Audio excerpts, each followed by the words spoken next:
Amateurs et amatrices, passionnés du ballon rond, salut, c'est le chroniqueur foot. Aujourd'hui, je vais vous parler du Real Madrid. Le club est-il en crise? Si oui, pourquoi? On y va.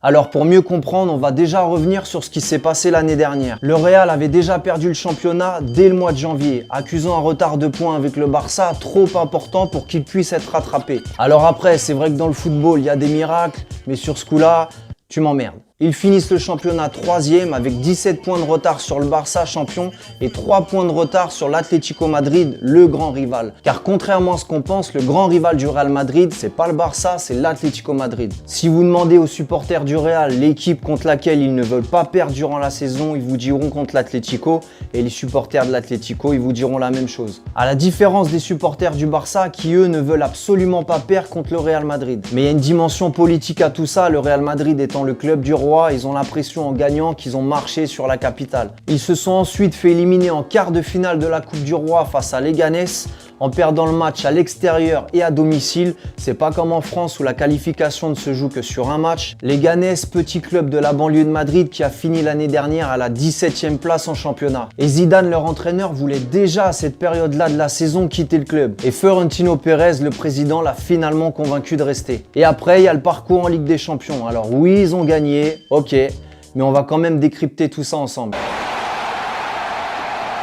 En phase de poule, ils finissent à la 2e place derrière Tottenham. C'est d'ailleurs pour ça qu'ils rencontrent le PSG en 8e de finale. Au match aller à Madrid, le PSG ouvre le score. Le Real Madrid égalise ensuite après sur penalty. Et pour ceux qui s'en souviennent et qui n'ont pas la mémoire sélective, j'ai le souvenir que jusqu'à la 90e minute, c'est le PSG qui tenait le match et qui dominait à Madrid. Tout s'est inversé en 3 minutes. Le Real Madrid a réussi à marquer 2 buts. Ils finissent par gagner le match 3-1, mais ils étaient pas loin d'une contre-performance et d'une éventuelle élimination. Au match retour, il n'y a eu aucun suspense et le PSG, comme à son habitude, a été dépassé par les événements. En quart de finale contre la Juve, match aller à Turin, victoire 3-0 avec un but magnifique de Ronaldo, rien à dire.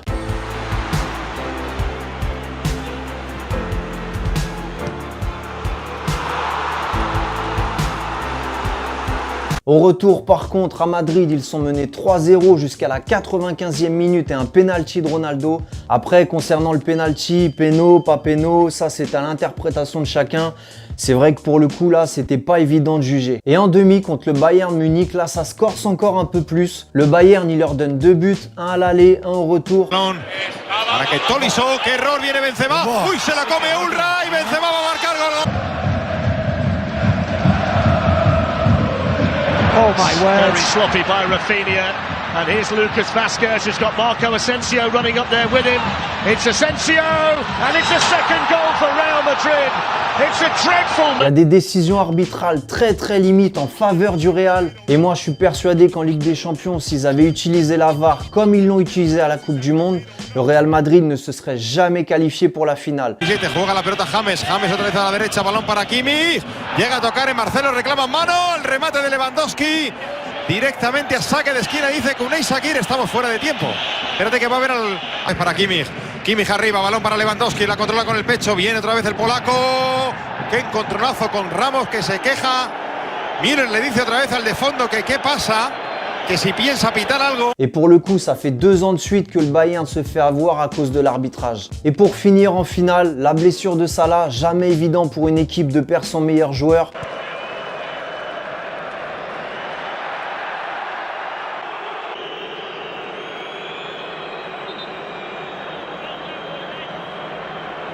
Et le gardien de Liverpool qui fait 2 bourdes énormes, qui permet au Real Madrid de marquer 2 buts sur 3, le 3e étant un but magnifique de Gareth Bale.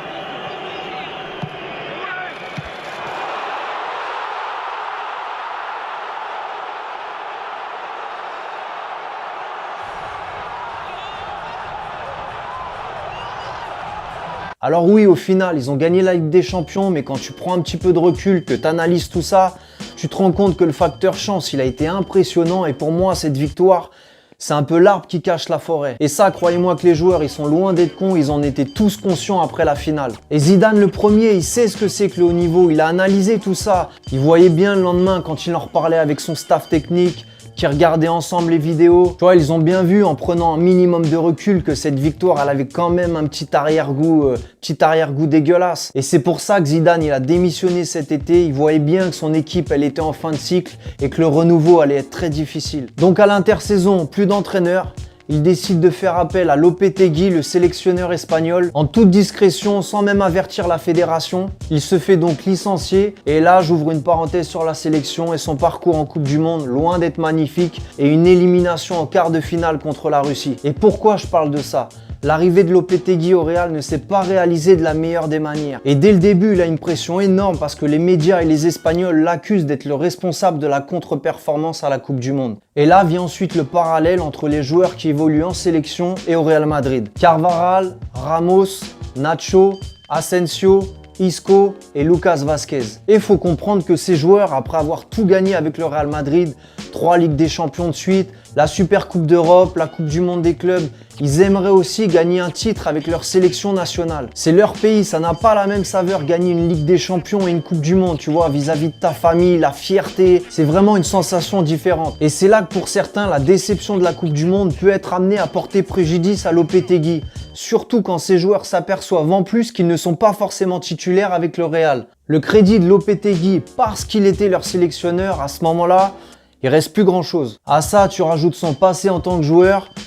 Y a rien, c'était un gardien très souvent remplaçant, rien de bien glorieux. Son palmarès en tant qu'entraîneur, hormis avec les moins de 19 et les espoirs en équipe nationale, il n'y a pas grand chose non plus. Et avec Porto en club, ça a été un échec. Donc ta crédibilité quand tu rentres dans le vestiaire du Real Madrid, avec en plus ce qui s'est passé cet été, remobiliser, remotiver un groupe avec des joueurs comme Varane, récent champion du monde, Marcelo qui vient de voir son meilleur pote partir, quitter le club, on va y revenir, Kroos, Modric lui aussi qui voulait quitter le club cet été, Casimiro, Benzema, Gareth Bale et succéder à Zidane dans un club comme le Real Madrid. Pour moi, sincèrement, il n'a pas les épaules et il y a de grandes chances que ça se termine comme avec Benitez il y a 2 ans et demi en arrière. Après, je peux me tromper, mais vous manquerez pas de me le rappeler. Donc ces 2 points, fin de cycle de l'équipe et mauvais choix d'entraîneur, sont pour moi les principales causes du mauvais début de saison du Real. Mais il y en a d'autres. Et on va commencer avec le départ de Ronaldo. Ça a fait grand bruit cet été, Ronaldo qui est parti à la Juve pour 100 millions d'euros. Et la question c'est de savoir s'ils ont bien fait ou pas de le laisser partir. Et moi, je serais tenté de dire que oui. Et là, je sais qu'il y en a certains, mais comment ça? T'es un ouf, laisser partir Ronaldo, jamais de la vie. Je sais que dès que tu parles de Ronaldo, c'est toute une histoire, mais tranquille les gars, je m'explique. Tout à l'heure, je parlais de fin de cycle de l'équipe.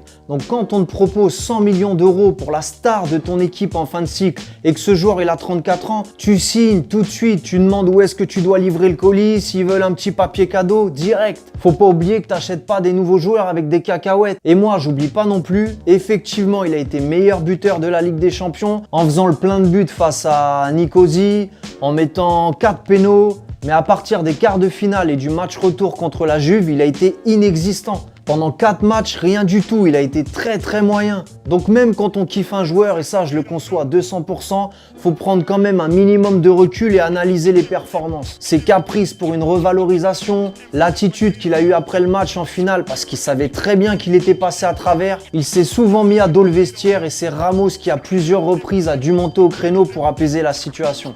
Il était temps que ça se termine, il a quitté le club au sommet en ayant gagné une nouvelle Ligue des Champions, en étant ballon d'or en titre. Et ce n'est pas les petits soucis extrasportifs qu'il a en ce moment qui vont faire regretter Florentino Pérez de l'avoir vendu. Non, parce qu'il a des petites galères là, il a 2-3 casseroles au cul. Faut éviter d'en parler parce que les avocats ils sont sur le coup, à ce qui paraît, ils surveillent tout le monde. Faut faire attention, c'est le sujet sensible en ce moment.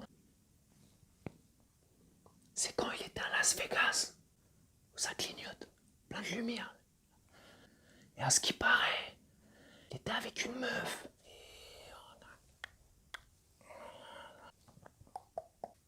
Et moi, je sais pas, j'y étais pas, tu vois. T'as des infos, toi? T'as pas d'infos? À ce qui paraît,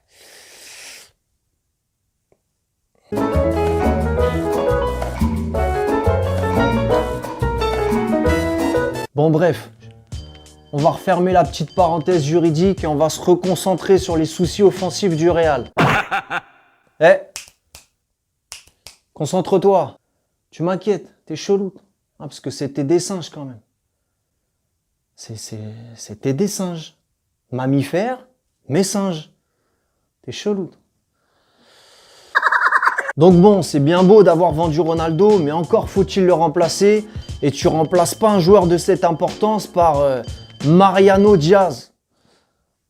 Qu'est-ce qui nous a foutu Florentino là sur ce coup-là, putain. De Madrid à Lyon, de Lyon à Madrid. Tu vois pas l'ascenseur émotionnel et l'ascenseur social parce que lui, bon, c'est un Dominicain. Donc bon, là-bas en République Dominicaine, c'est soit t'es footballeur ou soit pour 50 balles la semaine, tu te sers une petite meuf de 70 piges pour bouffer à l'œil, chambre climatisée, all inclusive quoi, tu vois. Donc bon, lui c'est le Real Madrid. Il s'en est plutôt bien sorti, mais c'est quand même pas lui qui va assumer le rôle de buteur au Real. Après on a Benzema. Je vais être rapide avec Karim parce qu'il y a beaucoup à dire. J'aimerais dans les semaines, dans les mois à venir faire une vidéo sur lui, donc je vais pas trop argumenter.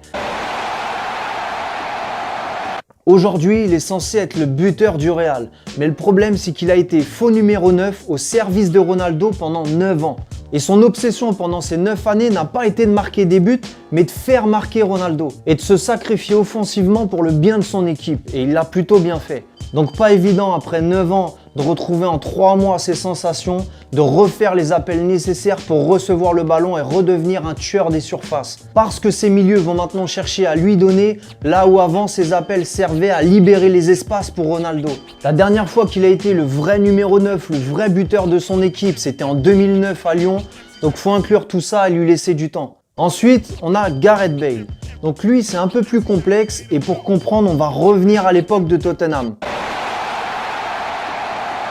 Quand on a vraiment commencé à parler de lui, c'était pour sa vitesse, sa percussion, son apport offensif alors qu'il était latéral gauche. Et il a été tellement performant que son entraîneur de l'époque, Harry Redknapp, l'a ensuite fait jouer attaquant. Et c'est là que peut-être rares sont les latéraux dans le milieu professionnel à après monter d'un cran et devenir attaquant. Généralement, c'est dans les centres de formation, fin de formation, que les attaquants peuvent être amenés à devenir des latéraux ou des défenseurs centraux. Et passer de latéral à attaquant à ce niveau-là, moi, vous savez que j'aime bien les comparaisons, mais c'est comme si tu passais de plombier à astronaute. Donc bon, j'ai toujours l'habitude de donner un petit exemple. Donc, imagine que on a un plombier, on va l'appeler Miguelito. Miguelito le plombier. Il est à Auchan en train de pousser son petit caddie tranquille. Et il arrive au rayon poissonnerie. Et là, putain, il s'aperçoit qu'il y a une putain de fuite d'eau de ouf. Donc bon, Miguelito, c'est quelqu'un, il a le cœur sur la main. Tu vois, c'est un bon samaritain. Donc le mec, c'est son métier, direct. Il se fout à 4 pattes, il te répare ça en 5 minutes, tranquille, taf taf. Le poissonnier, il est content, il lui donne 5 kilos de sardines, tu vois. Et voilà, tout se passe bien. Et là, t'as un mec qui interpelle Miguelito, tu vois, qui lui tape sur l'épaule et qui lui dit « Bonjour, je bosse pour la NASA, j'ai été impressionné par votre réactivité. L'espace a besoin de vous. » Donc bon, dans un premier temps, Miguelito, il se dit qu'est-ce qu'il me raconte celui-là avec sa fiction science là, astronaute. Donc le mec, il lui explique et Miguelito, tu vois, il commence à percuter. Les oscillations persistent. L'avancée est rude mais stable. Donc bon, Miguelito, il s'imagine rentrant chez lui avec sa combinaison d'astronaute. Ses enfants, ils sont comme des oufs. Astronaute, bon, tu vois, le Père Noël à côté, il m'emmerde, tu vois. Il y en a un qui se déplace en traîneau, pendant que l'autre, il se déplace en fusée. Donc il sait dans les yeux de ses enfants que ça va pétiller comme pas possible. Par contre, sa femme, Maria, déjà, quand elle va le voir débouler avec sa combinaison, elle, tout de suite, elle va se dire « Mais comment je vais laver cette merde ?» Et après, quand il va lui expliquer qu'il peut pas finir les travaux dans la salle de bain parce qu'il a un projet fusée dans l'espace, je vous laisse deviner où vont finir les 5 kilos de sardines qu'il a ramenés à la baraque. Va essayer de faire comprendre à Maria qu'on envoie Miguelito dans l'espace pour qu'il chope 2-3 cailloux pour essayer de comprendre ce qui se passe là-haut quand on a du mal à comprendre et gérer ce qui se passe ici. Tu vois, une fuite d'eau là-haut en apesanteur. Miguelito, il va pas savoir gérer. C'est trop pour lui, c'est trop haut pour lui. Et bah, Gareth Bale, peut-être que le Real Madrid en tant qu'attaquant, C'est trop pour lui. Alors bien sûr, Gareth Bale, il a d'énormes qualités, c'est un bon joueur. Mais depuis qu'il est au Real Madrid, on peut pas dire qu'il ait fait une seule bonne saison. Alors Gareth, lui, il a pas eu trop de mal à persuader madame et lui expliquer qu'il allait passer de latéral à attaquant. Les femmes de joueurs, elles sont très organisées. Tu vois, elle a un petit tableau Excel à la maison sur son PC avec tous les niveaux de salaire, tu vois, en fonction des postes. Gardien, latéral, milieu, attaquant. Et quand elle a vu la différence de rémunération entre un latéral et un attaquant, elle lui a dit fonce, il n'y a pas de problème, pas de souci. Donc pour parler plus sérieusement et en finir avec Gareth Bale, je pense que c'est cette année où il va pouvoir confirmer ou non son talent. C'est sa dernière chance, surtout quand tu sais que Zidane l'année dernière voulait déjà le vendre. Après on a Modric qui voulait partir cet été et je pense pas que c'était une question d'oseille. Il avait peut-être envie de voir autre chose et il a senti aussi que c'était la fin d'un cycle. Il avait une nouvelle fois gagné la Ligue des Champions, il a été jusqu'en finale de la Coupe du Monde. C'est très dur nerveusement quand tu es à ça de gagner une finale de Coupe du Monde. Il a joué beaucoup de matchs. Donc physiquement déjà, on ne peut pas lui demander au bout de 3 mois d'être au top physiquement. Comme Kroos et Casemiro, beaucoup de matchs joués l'année dernière. Kroos, il n'a pas réussi à tirer vers le haut la sélection allemande, déçu d'avoir été éliminé au premier tour de la Coupe du Monde. Casemiro pareil, et ça rejoint un petit peu ce que je disais tout à l'heure par rapport aux joueurs vis-à-vis de la sélection. Gagner avec le Real et avec le Brésil, c'est deux choses différentes. Au Brésil, il y a beaucoup d'attentes concernant l'équipe nationale. La pression, elle est énorme et ça fait 2 Coupes du Monde de suite qui se loupent. Pour le remplacer, le soulager un petit peu au Real, ils ont vendu Kovacic. Pour moi, ça a été une très grosse erreur. Il y a un manque de profondeur de banc à certains postes clés et ça au Real, c'est pas possible. Marcelo, c'est le même souci que Casemiro avec la sélection brésilienne et en plus, il est déçu de plus avoir son meilleur pote Ronaldo à ses côtés. Alors nous, on se dit qu'il doit rester professionnel, que tout ça, c'est censé lui passer au-dessus de la tête. Mais lui, il est trop loin, il s'en fout. Le mec, il a tout gagné avec le Real. 3 Ligues des Champions de suite. Il a un palmarès énorme. Tous les jours, il roule en féfé. Il a une baraque à 5 millions d'euros. Le mec, tu vois, il a pas notre vie. Alors nous, bien sûr que pour le quart de ce qu'ils ont tous les jours, on se donnerait à fond à l'entraînement. On nettoierait tous les jours le vestiaire. Mais le problème, c'est qu'on n'est pas à leur place. Et lui, quand il revient au centre d'entraînement après ses petites vacances, qui rentre dans le vestiaire, il voit que son meilleur pote, il est plus là, que Zizou, il est parti, Lopetegui vient à sa rencontre. Le mec, il cherche le charisme, tu vois, il se dit, putain, il se cache où le machin? Tu vois, il cherche un concept, mais il voit bien qu'il n'y a pas grand-chose à se mettre sous la chico. Donc bon, je reste persuadé qu'il va se remettre dedans, mais il va lui falloir du temps. Et on va finir avec Navas, le gardien. Ils lui ont foutu Thibaut Courtois dans les pattes. Il a fait des miracles l'année dernière. Alors c'est vrai que dans un grand club, tu es censé avoir 2 bons gardiens. Mais lui, ça, il s'en fout. Le mec, il est dégoûté d'être sur le banc. Il en parle à ses partenaires à l'entraînement. Eux, ils sont un minimum solidaires parce que ça fait maintenant des années qu'ils sont ensemble. Et ils savent qu'il a été l'un des grands artisans et décisifs pour la victoire finale en Ligue des Champions. Voilà, c'est ma vision des choses concernant le début de saison mitigé du Real Madrid. Alors au classement, il n'y a pas encore le feu. On attend de voir ce qui va se passer pour la suite de la saison et voir si Lopetegui va tenir jusqu'au mois de juin prochain. Voilà, on en a fini avec le Real Madrid. N'hésitez pas via les commentaires à me donner votre point de vue. Encore une fois, merci pour le soutien. Les chroniques Sale Foot, on continue de partager, on continue d'en parler, on lâche rien. On se voit très vite pour un futur live. Et comme d'habitude, lâchez-moi vos PC, vos portables, vos tablettes. Allez un petit peu vous aérer la tête, tapez dans le ballon, faites du sport. Et ça fera plaisir à vos mamans. Vous êtes l'Amérique, nous la Corée du Nord, on va pas ensemble. On se fait des passes en équipe dès qu'on a la balle, on centre. On prend pas les mêmes risques, on n'a pas le même crayon. On fait pas les mêmes disques, c'est pas le même rayon. Les jogging et les Timberland, ça va pas ensemble.